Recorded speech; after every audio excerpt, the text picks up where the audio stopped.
Bonjour à toutes et à tous, c'est Legend NS. Nous allons commencer le let's play sur le chevalier de Baphomet, The Director's Suite. La vidéo de présentation vous résume comment fonctionne la chaîne, et normalement la vidéo sur les premiers pas du loup doit être arrivée ou elle arrivera dans la semaine.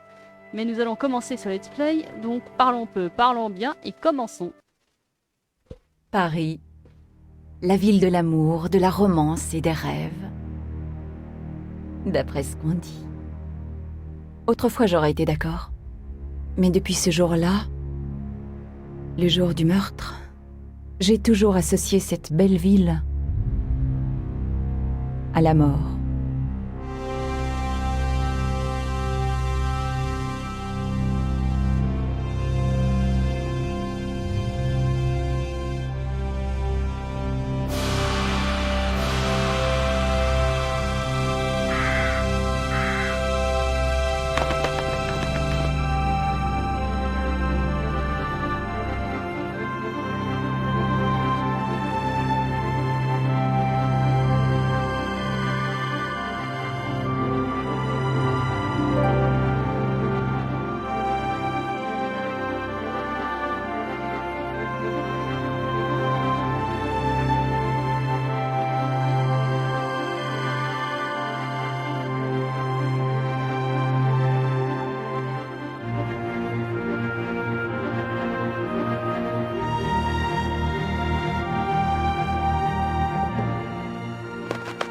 J'étais chez moi en train de prendre un bain lorsque mon éditeur m'avait appelé.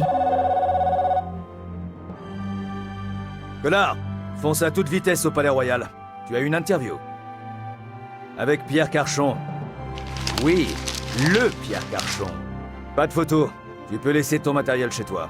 Il a demandé à ce que ce soit toi personnellement. Ne me demande pas pourquoi. En tout cas, c'est peut-être un gros coup. Alors s'il te fait des avances, n'oublie pas de sourire, de dire oui et de continuer à prendre des notes. C'était charmant et tellement pertinent. Pierre Carchon était un prince des médias, un héros national, et aussi l'un des hommes adultères les plus célèbres d'Europe. Avec sa femme Imelda, il n'était qu'à 2 pas de la royauté. Oh, je déteste les mimes, mais si on ne leur donne pas ce qu'ils veulent, ils ne partent jamais.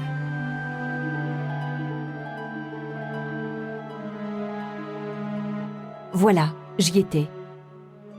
On surnommait ça le palais du roi des médias et de la reine de glace.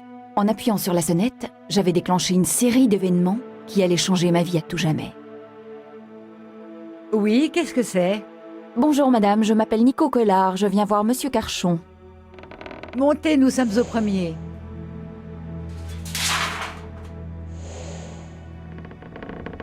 Madame Carchon, je suis ravie de vous rencontrer. Oui, je n'en doute pas. La reine de glace était bien à la hauteur de sa réputation.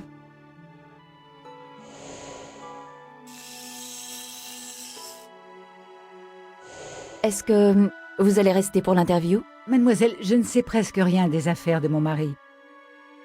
Et c'est bien le dernier de mes soucis. Je n'ai pas du tout envie de le voir tripoter encore une journaliste un peu mignonne. Mignonne? Vous êtes trop gentille, madame. Ah, la talentueuse et fort jolie Mademoiselle Collard. C'est un plaisir de vous rencontrer enfin. Monsieur Carchon, je suis très honorée. Oh, je n'en doute pas. Je vous en prie, appelez-moi Pierre. Vous savez, je ne vous flatte pas sans raison. J'étais un ami de votre père, c'était un grand homme. Mon père? Il ne m'en a jamais parlé. Nous étions très proches, et puis il y a eu sa mort. C'est tragique. Je dois...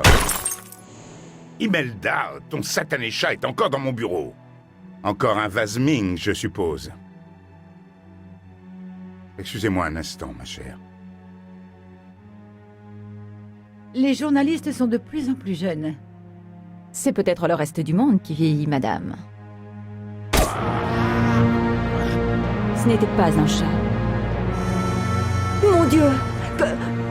Monsieur Carchon, est-ce que...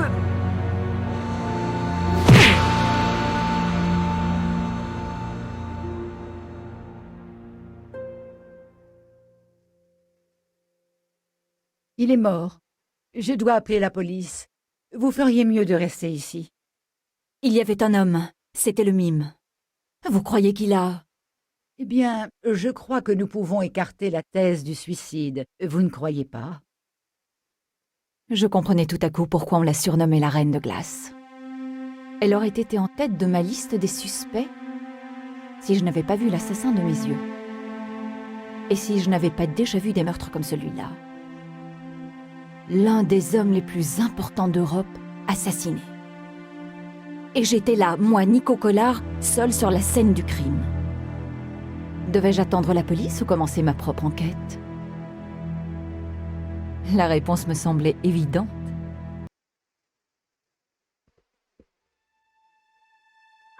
Voilà. Bon, nous avons le petit résumé, mais des icônes et tout ce qui s'ensuit. Puis là, nous allons d'abord fouiller Carchon.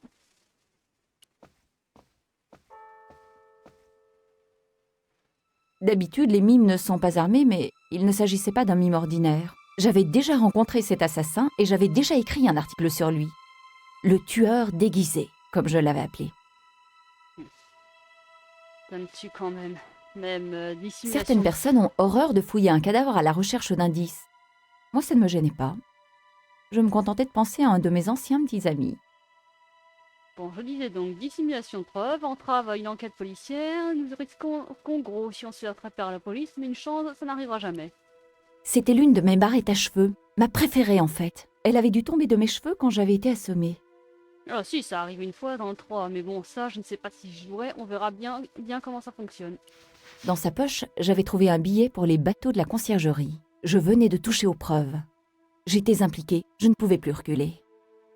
Ou plutôt, on verra bien. Carchon avait été tué. Mais bon, ça, dès que je ferai le deuxième chevalier de la Baphomet, je vous le demanderai en commentaire si vous voulez que je fasse les trois autres, ou si vous préférez que vous contenter de ces deux-là.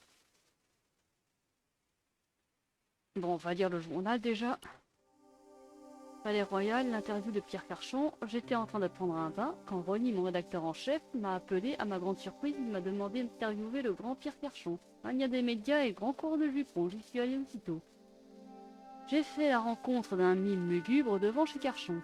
Madame Carchon était glaciale, Monsieur Carchon était très charmeur, fidèle à sa réputation. J'ai décidé de jouer son jeu. Monsieur Carchon a entendu un vase se briser. Il est parti voir ce que c'était. Il y a eu un coup de feu. Et je me suis précipité dans la pièce. Un mime se tenait au-dessus du cadavre de Monsieur Carchon. Je me suis rapproché du mime. Il m'a assommé un coup de poing. Imelda est bouleversée. Je la plaindrai presque. Je dois découvrir le fin mot de cette histoire avant que la police n'arrive. C'était le scoop qu'il me fallait.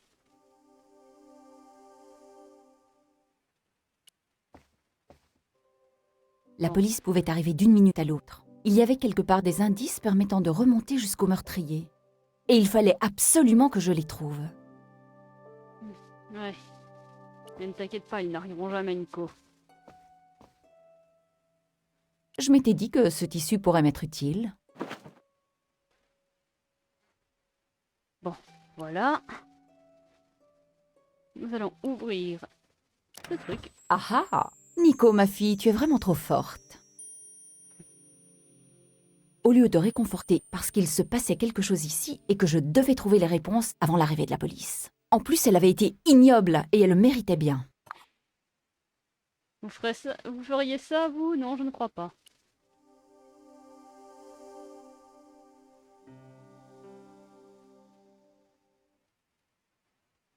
Bon. On interroge ou alors on attend. On interroge ou alors on prend déjà la peinture. Bon, ben je crois que je vais l'interroger pour changer. Oui, en fait, j'ai déjà testé, voir si le programme fonctionnait bien avec le jeu, donc je connais un petit peu comment ça fonctionne. Elle était en pleine conversation et ne faisait pas attention à moi.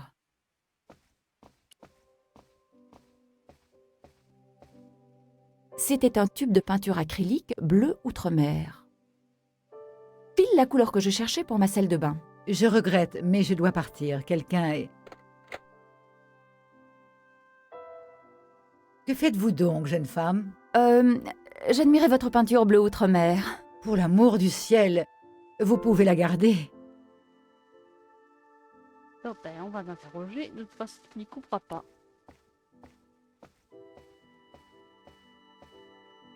Excusez-moi, madame. Oui, Je suis désolée pour votre mari, madame. bien sûr que non. Vous êtes journaliste. Les journalistes ne sont jamais désolés. Vous vous trompez, madame. Nous verrons bien. Pourquoi votre mari m'avait-il fait venir? De quoi voulait-il que nous parlions? Je n'en ai aucune idée. Je ne m'occupais pas de ses affaires. Il ne vous disait jamais rien? Jamais. Et franchement, j'aimais autant. Comment votre mari a-t-il connu mon père? Je n'en sais rien du tout. Vous ne le connaissiez pas? Thierry Collard. Pierre connaissait beaucoup de gens qui me sont inconnus. Des femmes, pour la plupart. Pourquoi un mime aurait-il voulu tuer votre mari? Pierre avait beaucoup d'ennemis. Les maris de ses nombreuses maîtresses parisiennes, pour commencer. Ce doit être un beau scoop pour vous. Je suppose que vous imaginez déjà le titre de votre article. Ce n'est pas parce que je suis journaliste que... Trêve de condescendance, vous êtes tous les mêmes. Vous n'avez donc aucun sens moral? Si, justement. C'est pour ça que je fais ce métier. Vous le faites pour voir votre nom imprimé dans le journal. Ça, c'est pour mon éditeur. Moi, je me contente de faire tout le travail. En tout cas, ne vous attendez pas à ce que je vous plaigne. La police sera bientôt là, madame. Voulez-vous que je prévienne quelqu'un? Votre famille? Vos amis? Non, je n'ai pas de famille. Pierre et moi, nous étions... Je n'avais que lui, en fait. Ce n'était pas grand-chose, n'est-ce pas? J'avais le rôle de la bonne épouse. Il ne me parlait jamais, ne me laissait jamais entrer. Je sais au moins une chose, madame. Laquelle? Si vous voulez savoir qui a tué votre mari, vous feriez mieux de me laisser faire le travail. Pas la police. Pourquoi? Comment savoir si je peux vous faire confiance? Votre mari m'a fait venir ici aujourd'hui parce qu'il avait besoin de moi. Je crois qu'il savait que quelqu'un voulait le tuer. Et il savait que je pouvais l'aider. Vous vous méprenez. Je ne pense pas que c'était votre travail qui l'intéressait. Vous vous trompez. J'étais déjà sur la piste de ces tueurs. J'en suis sûre. Je vous en prie. Vous lui devez bien ça. Je ne sais pas. Je n'ai besoin que de quelques minutes pour tout examiner avant l'arrivée de la police. Dites-moi, vous avez un sens moral, n'est-ce pas? Je fais confiance à si peu de gens, et peut-être que Pierre pensait effectivement que vous pouviez l'aider. Mais ça ne l'aurait pas empêché de vous séduire aussi, bien sûr. Tenez, prenez ceci. C'est la clé du salon. Il se trouve à côté de la bibliothèque, au bout du couloir. C'était la chambre de Pierre. Je n'y allais pas souvent. Je n'y arrivais pas, j'avais trop peur de ce que j'aurais pu y trouver. Merci. Je vous promets que vous ne le regretterez pas. Bon. Allons dans la chambre de Carchon pour aller voir ce coffre-fort cliché. C'est derrière un tableau. Je ne sais pas quoi penser d'Imelda. Il est clair qu'elle me fait pas confiance. Ne me fait pas confiance. Purée, faut que j'essaie de me calmer là. Heureusement, elle a bien voulu me laisser enquêter sur la mort de son mari.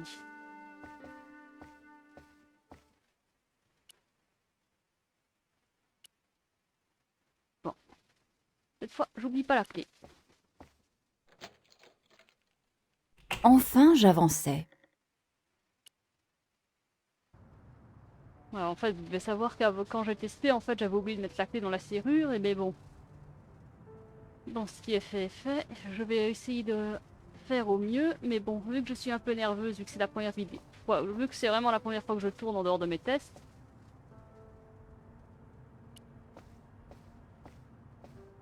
Le tableau représentait les Carchons en couple. Deux amoureux. Comme disait le poète, le passé est un autre pays. Où est-ce que j'ai lu ça dans un horoscope? Un clic quasi inaudible avait retenti. Il y avait un coffre derrière le tableau. Quand je vous disais que c'était cliché. Du moins, surtout pour les plus jeunes d'entre vous qui ne connaissent pas le Chevalier de Baphomet, mais ceux qui connaissent, je n'ai pas à vous le dire, mais bon.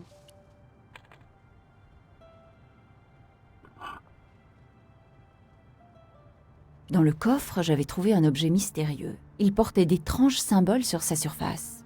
On aurait dit un de ces tampons que je fabriquais aux Beaux-Arts. J'avais au moins appris une chose sur les symboles. Ils avaient toujours de l'importance. Mais ces symboles gravés dans la pierre étaient illisibles. Je devais trouver un moyen d'imprimer le message, peut-être. Au moins, la pierre était ronde. Mais que pourrais-je utiliser en guise d'encre? Et sur quoi pourrais-je l'imprimer? J'étais en train de voler, c'est vrai, mais Imelda ignorait l'existence de l'objet. Et Carchon ne s'en souciait plus. Bon. Allons là.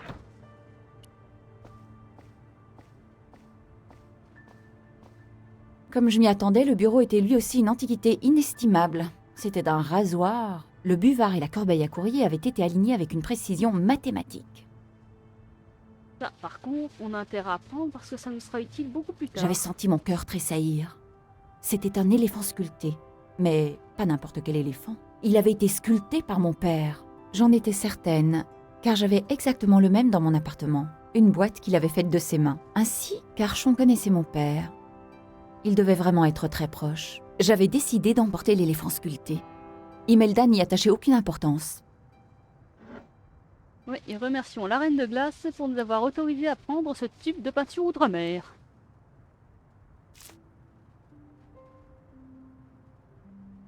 J'avais mis de la peinture bleue sur le fond de la corbeille à courrier.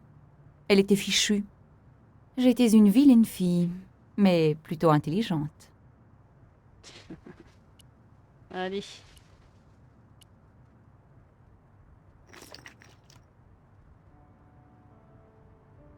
J'avais roulé l'artefact dans la peinture jusqu'à ce qu'il en soit entièrement recouvert.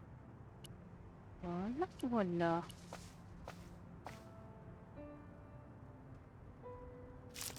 Bon, Génial! Mon plan avait fonctionné. Mais qu'est-ce que ça disait? Sentiment qu'on va encore avoir besoin de peinture. Le message codé devait être un indice. Le message disait « Sub-iudice ». Je n'avais peut-être pas appris grand-chose en tant que journaliste, mais je connaissais bien ce terme. Le tribunal d'instance est celui où l'on rend la justice. Il y avait ensuite une série de lettres qui ne voulaient rien dire. J'avais soudain réalisé qu'il y avait un lien entre le billet de bateau et le message codé. Le billet avait été émis par les bateaux de la conciergerie. La conciergerie se trouve sur l'île de la Cité près de la Seine. Elle abritait autrefois les tribunaux. Donc, sub-iudice pouvait vouloir dire littéralement « sous les tribunaux ». Sous la conciergerie. J'étais presque sûre d'avoir trouvé tout ce que je pouvais ici. Et avec toute cette opulence, ma petite vie modeste de fauché commençait à me manquer. C'était une histoire du tonnerre. Et aussi un puzzle bien corsé avec beaucoup de pièces manquantes. Mais j'allais le reconstituer. Je ne me souvenais plus du nom du prix qu'on gagne lorsqu'on est élu meilleur journaliste. Mais cette fois, on allait me l'attribuer à coup sûr.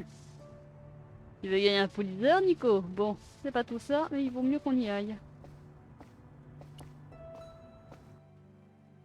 Bon, on va reparler à Imelda une dernière fois, de toute façon. Bon, soit on lui parle directement, soit on peut aller directement là-bas, je crois. Mais je me souviens plus trop, là. Avez-vous trouvé quelque chose d'intéressant? Cette statue, vous savez d'où elle vient? Elle appartenait à Pierre. Mais quel rapport peut bien avoir une statue avec... Je vous en prie, c'est très important. Elle lui a été offerte par un ami. Je crois qu'elle a un rapport avec l'Afrique. Il ne vous en a jamais dit plus? Non, mais je pense qu'elle avait de l'importance pour lui. Il la plaçait toujours bien en évidence. Pourquoi? Elle a été sculptée par mon père. Oh, je vois. Je l'ignorais. Imelda, je ferai tout ce qui est en mon pouvoir pour retrouver le coupable. Merci, ma chère. Et si la police vous demande? Ne vous inquiétez pas. Vous n'êtes jamais venu ici. La clé de tout, c'était sub-iudice. Je devais trouver un moyen d'entrer sous la conciergerie. J'avais décidé de me diriger tout droit vers le quai de l'île de la Cité. S'il existait une entrée vers les sous-sols de la conciergerie, elle se trouverait forcément là.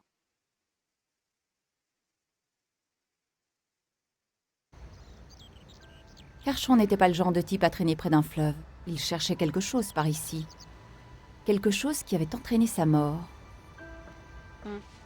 Bon, les verrous, je vais certainement vous les couper au montage, ou alors je couperai une grosse partie et je ne mettrai que la fin. Fin parce que le deuxième cadenas m'a toujours causé beaucoup de problèmes. Problème parce que je trouve que c'est l'un des plus longs à essayer de résoudre. Et je ne suis vraiment pas à l'aise avec Nico. Vu que j'ai l'habitude avec Georges...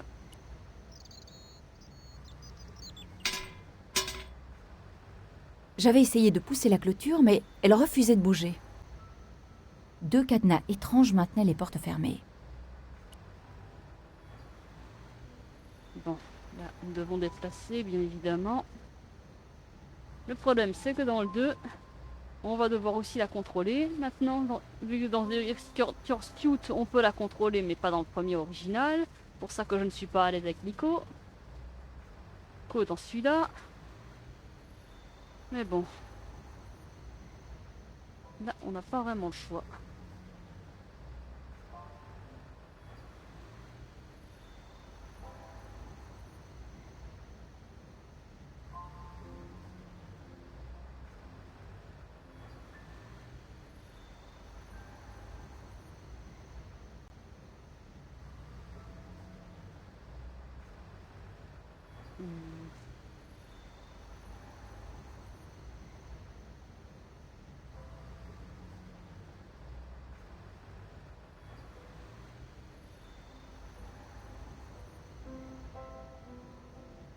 Quand je vous disais que celui-là était un peu plus rapide. Enfin, la moitié de faite. Bon, le deuxième va être un peu plus compliqué à faire, donc je risque de le couper un petit moment. Voilà, oui, on sait comment ça fonctionne. De toute façon, tu vas être coupé au montage, ou alors... Si j'arrive à te faire beaucoup plus rapidement cette fois...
Bon, vous m'excusez un instant. Normalement, ça devrait avoir repris. Parfait. Ryan, tel qu'une enfance au couvent pour devenir expert en crochetage de serrures. Voilà, nous allons voir si ça a repris. Pour une pièce pleine de bazar, cet endroit était décidément étrange à tout point de vue.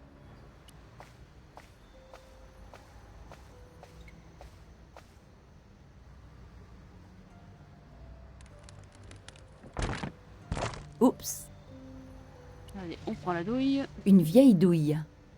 Je m'étais demandé...